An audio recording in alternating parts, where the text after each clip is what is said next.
वसोली पुलावर आलेल्या पाण्यातून वाहून गेलेला 30 वर्षीय अमित मोहन धुरी याचा मृतदेह वसोली नदीपात्रातील महात्म्याचे राय या ठिकाणी आढळून आलाय। स्थानिक ग्रामस्थ आणि पोलिसांच्या सहकार्याने हा मृतदेह पाण्याबाहेर काढण्यात आलाय। 2 दिवस अमित धुरी याचा शोध सुरू होता। माणगाव धरणवाडी येथील 30 वर्षीय अमित धुरी आणि माणगाव डोबेवाडी येथील 63 वर्षीय सखाराम कानडे हे दोघंही सोमवारी रात्री शिवापूरच्या दिशेने मोटरसायकलने जात होते। दरम्यान वसोली येथील पुलावर आलेल्या पाण्याचा अंदाज आला नाही।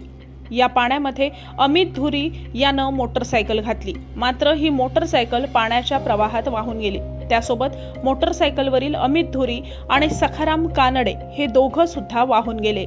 सखाराम कानडे यांनी नदीच्या किनारी असणाऱ्या झाडांना पकडून ते पाण्याबाहेर आले, मात्र अमित धुरी पाण्याच्या प्रवाहात वाहून गेला।